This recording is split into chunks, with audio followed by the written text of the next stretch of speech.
suffering. He met suffering. Yeah. And he realized that, oh my goodness, this human life is precious and it's like vulnerable. And we are like completely, people are suffering and we cannot, this is not good. We need to find a way out of suffering. Mm-hmm. So now you have experienced suffering somehow. This is what you come from. Mm-hmm.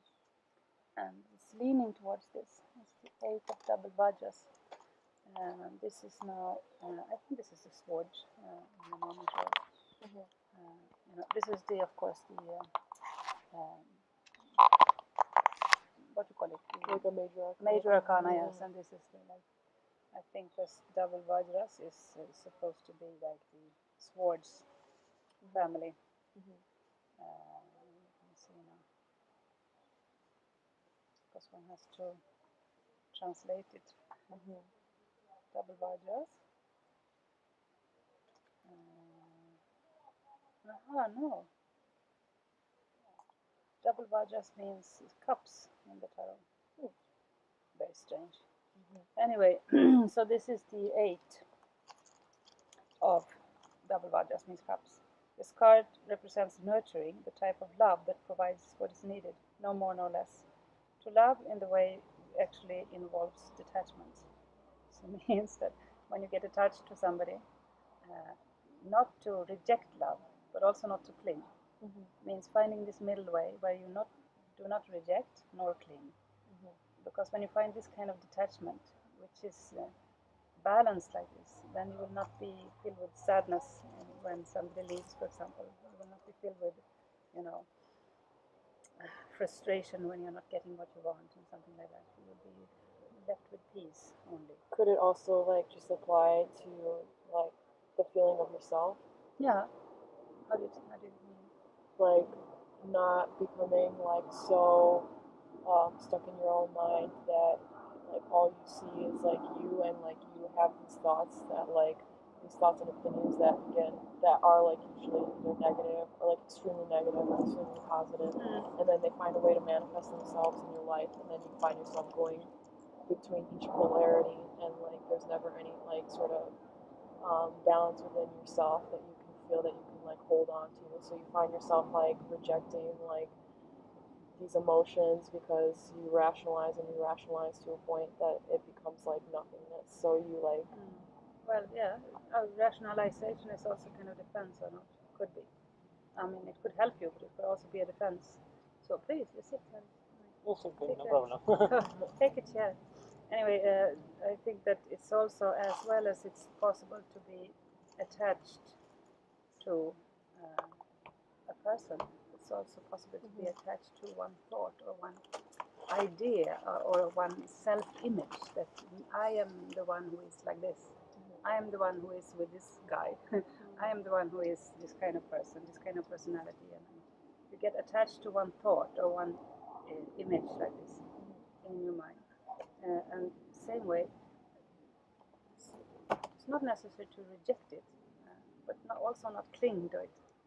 So we don't need to, stuff things back in the wardrobe like that. Say that, okay, no, don't think about it. For example, if I'm sad, I want to see my sister and I'm sad. So we don't need to reject it and just say that, okay, never mind, there will come another time, and stop thinking about it like this. Of course, it's there. Let it be there, and still not cling to it. Also, not reject, not cling. That's the space in between, and then you will be more free, because then you will be in that space where you are free as to more choose your thoughts and your feelings.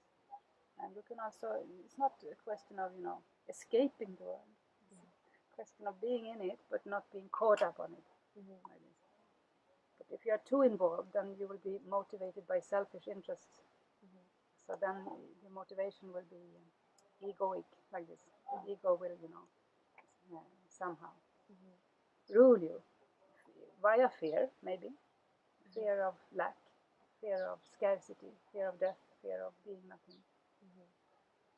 So to do what is right, we must observe and listen without self-interest and being in that space.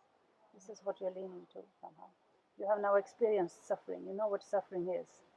And to get out of suffering, as long as we are humans, we will not be free from pain, of course. But suffering is different. You can have pain and not suffer. It's different. It's kind of mindfulness. So when you know suffering, what it's like, it's this clinging or rejecting, all the way always escaping or clinging. And this is, you are getting out of it now. Why? Because you're finding it's this space in between.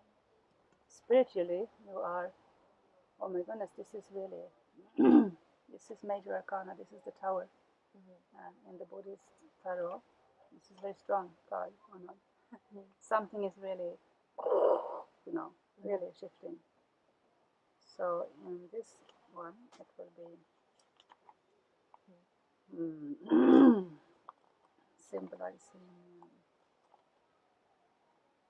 transformation, of course, shattering of illusions. So sudden change. Now you will be experiencing this butterfly transformation. Oh yeah, definitely. So it's maybe not so comfortable all the time. It's like ego is dissolving itself, and when it does, it's not always comfortable. So just Siddhartha Gautama, this is now Shakyamuni Buddha, this is Buddha. Now when he was, he was influenced by Mara when he sat under this Bodhi tree for so many days, and he said, I'm not going to move until enlightenment is there. I'm just going to sit through it all, whatever happens. And Mara, all these inner demons we had, came and tried to lure him or scare him or whatever. And what he said is that you are just merely an illusion. You are not existing. So I will take the earth as my witness. So he put his hand on the earth like this. Means that when feelings get stirred up like this, and we get all involved in feelings, and it's too much to handle. I don't know what to do with all this mess. You said it's too much mess. I cannot handle this. And the best method is to just keep your hand on the earth and wait a minute. What is real here? What of all this mess is really existing, and what is observing it? I'm here to observe it or not. I'm aware. Something is observing all this. Means keep it, down to earth and simple and real. And this is what you do. Maybe sometimes we need to ask for help also. You ask the earth for help. Naturally. And concretely in your life now, 9 of Vajras. This will be the swords family. So a little bit fear of future.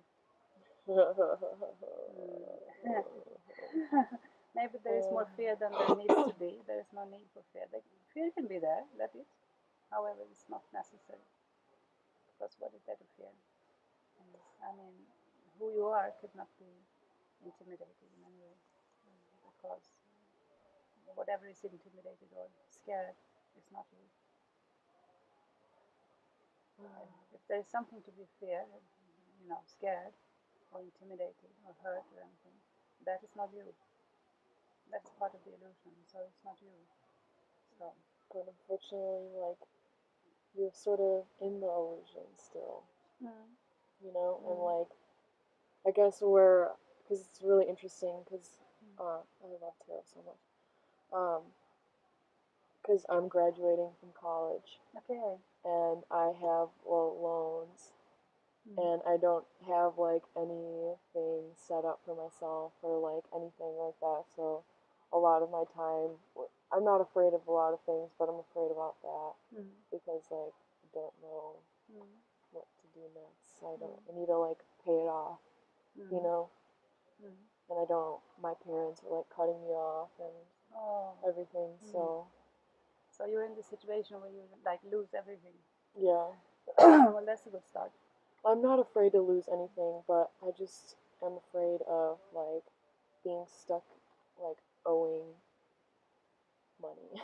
And I don't care about not having anything. I really, really don't, but it's just this money that I want to pay back, and money scares me because I'm not a very practical person. I like to be free. So maybe that's the question of asking for help in a very mundane and earthly way.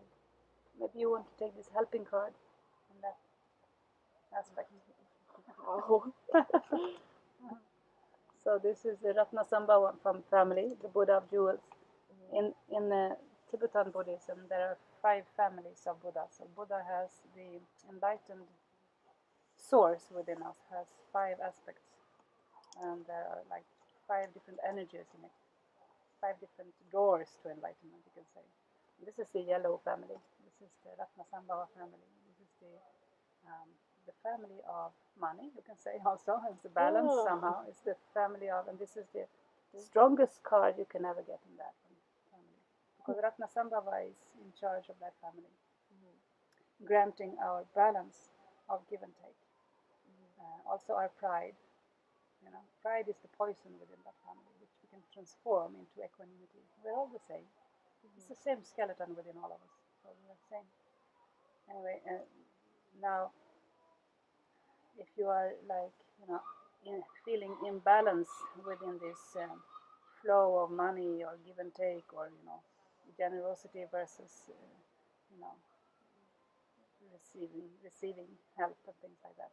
So this is the family. This is the Buddha that's going to help you like that with it.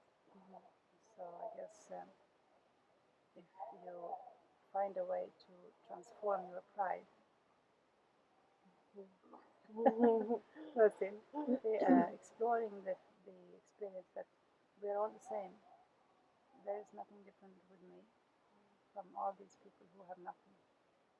I'm no different from anyone else on this earth. Sometimes we ask, it's unfair. Why shouldn't I get this or that? At the same time, why should I? Is there anything special with me? I mean, we're all the same. So finding the balance between giving and taking. And there is also some kind of trust in this one. You keep on, trusting this Buddha Ratnasambhava will help you into the balance. Sometimes pride can also be in a reversed way, so that we have some thoughts of ourselves that we feel worthless. I'm not worth a job, for example. Maybe I have the capacity or competence or education or everything, but I am somehow destroying my possibilities all the time. Why? Because I have some inverted pride, saying that, oh, I'm nothing. It's the same thing as saying that I'm more than anyone else, but it's just inverted, the inversion. You understand what I mean? Opposite. So you are not more, not less than anyone else. You are not less also. So finding the balance within yourself. Self-awareness that you see that you are not more than anyone else, but you are also not less. You are worth being taken care of, just as anyone else. You are a wonderful being, and you are here to contribute. And whatever you want to contribute with, when you find that space where you're not clinging nor rejecting, then you will not act on selfish interests, and then the flow will start, becoming free. You will no longer act from out of your ego, and then everything will open up.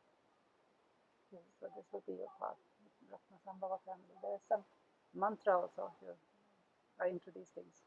Yeah. Is it in Tibetan? Yeah. I can read Tibetan. Yeah.